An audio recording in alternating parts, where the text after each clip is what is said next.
الحمد للہ رب العالمین والصلاة والسلام علی سید المرسلین وخاتم النبیین وعلی آلہ واصحابہ اجمعین اما بعد فاعوذ باللہ من الشیطان الرجیم بسم اللہ الرحمن الرحیم فَإِذَا نُفِخَ فِي الصُّورِ فَلَا أَنْسَابَ بَيْنَهُمْ يَوْمَئِذٍ وَلَا يَتَسَاءَلُونَ فَمَنْ ثَقُلَتْ مَوَازِينُهُ فَأُولَئِكَ هُمُ الْمُفْلِحُونَ وَمَنْ خَفَّتْ مَوَازِينُهُ فَأُولَئِكَ الَّذِينَ خَسِرُوا أَنفُسَهُمْ فِي جَهَنَّمَ خَالِدُونَ تَلْفَحُ وُجُوهُهُمُ النَّارُ وَهُمْ فِيهَا كَالِحُونَ أَلَمْ تَكُنْ آيَاتِي تُتْلَى عَلَيْكُمْ فَكُنْتُمْ بِهَا تُكَذِّبُونَ قالوا ربنا غلبت علينا شقوتنا وكنا قوما ضالين ربنا اخرجنا منها فإن عدنا فإنا ظالمون قال اخسئوا فيها ولا تكلمون إنه كان فريق من عبادي يقولون ربنا آمنا فاغفر لنا وارحمنا وأنت خير الراحمين فاتخذتموهم سخريا حتى أنسوكم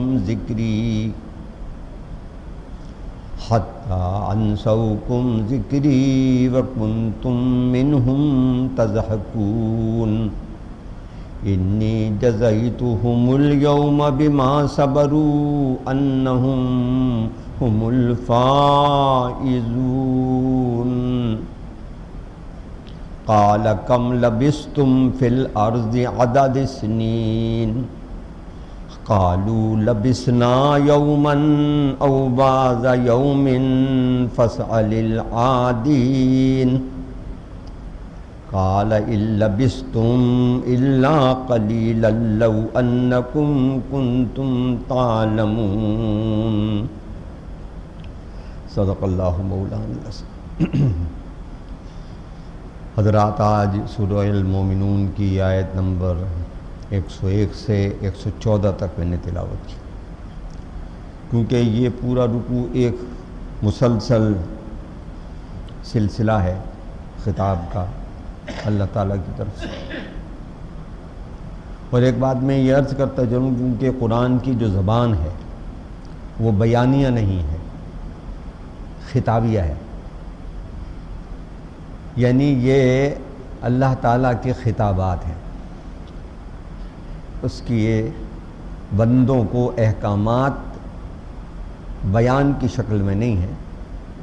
بلکہ خطاب کی شکل میں ہے۔ تو لہذا یہ سارا کلام خطابیہ ہے، خطابات الہیہ کا مجموعہ ہے۔ درمیان میں جہاں کہیں مخالفین کی کوئی بات کی ہے تو وہ یہ کہہ کے کی ہے کہ یہ یوں کہتے ہیں، گویا اسے بیان کرنے والا اللہ ہے۔ جو گفتگو ہم انہی آیات کے حوالے سے سورہ المومنون کی سلسلہ وار اوپر سے پڑھتے ہوئے آ رہے ہیں،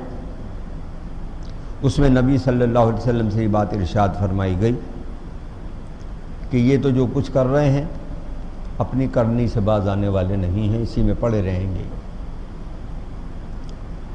تو لہذا آپ کا طرز عمل وہ نہیں ہونا چاہیے جو طرز عمل ان کا ہے۔ یہ گالی دیتے ہیں، آپ نے گالی نہیں دینی۔ یہ ظلم و ستم کرتے ہیں، آپ نے اس کا جواب نہیں دینا۔ کفوا ایدیکم، تم سب اپنے ہاتھ روک کے رکھو اس کشمکش کے اور ظلم و تشدد کے 13.5 سالہ دور میں پوری مسلم جماعت کو یہ حکم ہے کہ ہاتھ نہیں اٹھانا، اور وہ ایسی فرما بردار جماعت ہے کہ تاریخ میں ایک واقعہ نہیں آپ بیان کر سکتے کہ کسی نے مار کے جواب میں مارا ہو،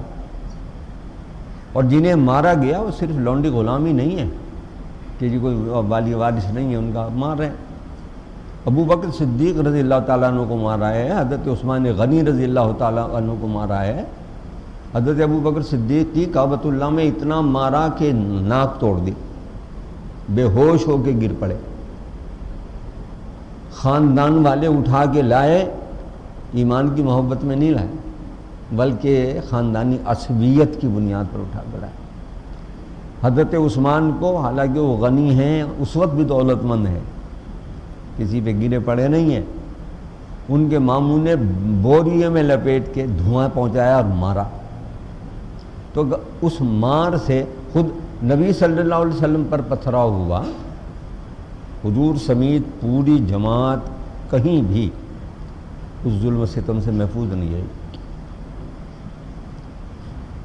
یہ وہ کیفیت ہے، لیکن جن آیات کو ہم پیچھے پڑھ آئے ان میں آیت نمبر 96 میں کہا گیا کہ آپ نے کیا کرنا ہے، تو کہا ادفع باللتی ہی احسن، آپ برائی کو بہت اعلیٰ درجے کی نیکی کے ذریعے دفع کریں۔ اخلاق کی تلوار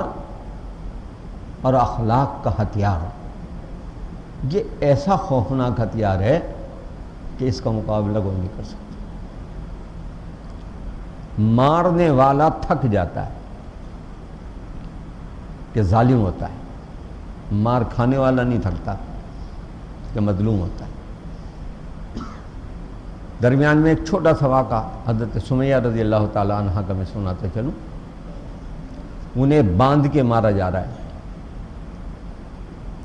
اور اسی حالت میں انہیں شہید بھی کیا گیا۔ ان کے بیٹے کو مارا جاتا ہے کہ بال پکڑ کے پانی کے ٹبوں میں غوطے دیتے ہیں اتنا کہ بے ہوش ہو جائے۔ ان کے شوہر کو مارا جاتا ہے۔ تو ایک واقعہ آتا ہے کہ وہ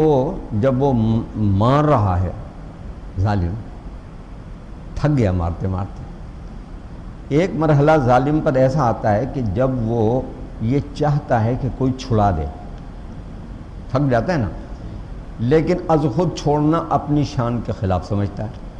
تو کہتا ہے کہ وہ درمیان میں آئے تو مجھ سے کہے جی معاف کر دو، چھوڑیں، آپ بڑے آدمی ہیں، یہ تو ایسے ہی چھوٹے کمینے لوگ ہیں، چھوڑیں۔ اب وہ اس انتظار میں ہے لیکن ایسا کوئی مل نہیں رہا۔ یہ میں نے تجزیہ کیا اس واقعے کا جو بھی سنانے لگا ہوں، اس لیے کہ مارتے مارتے ایک مرحلے پر اس نے مٹی کا بت اٹھایا اور اٹھا کے حضرت سمیہ کے منہ سے لگایا۔ تاریخ میں تو اتنی بات ہے، اور حضرت سمیہ نے اس پر تھوک دیا۔ اب جب آپ اس کا نفسیاتی تجزیہ کریں گے تو وہی بات سامنے آئے گی کہ مارنے والا چاہتا ہے کہ کوئی چھڑا دے، چھڑانے والا کوئی ہے نہیں، تو اس نے منہ سے بت لگایا ہے، اور وہ چاہتا یہ ہے کہ یہ میں کہہ دوں گا کہ اس نے اس بت کو چوم لیا تھا، اس کے صدقے میں نے اسے چھوڑ دیا۔ انہوں نے اس کے منہ پر تھوک کے یہ بتا دیا کہ تو ٹوٹ گیا اندر سے کہ ظالم ہے، میں نہیں ٹوٹی، تو تھک گیا ہے مارتے مارتے، اللہ کے راستے میں مار کھاتے کھاتے میں نہیں تھکی ہوں۔ پھر اسی ابو جہل نے انہیں قتل کیا، ایک اونٹ سے ایک ٹانگ باندھی ہے، دوسرے سے دوسری ٹانگ باندھی ہے، 2 حصوں میں چیر دی، اسے ادھر دوڑا دیا، اسے ادھر دوڑا دیا۔ اسلام کی سب سے پہلی شہیدہ ہیں حضرت سمیہ۔ تو عرض کرنے کا مدعا یہ ہے کہ اخلاق کی تلوار سب سے بڑی مضبوط تلوار ہے، یہ ایسی ہے کہ اس کی دھان برداشت ہی نہیں کر سکتا. یدفع باللتی احسن,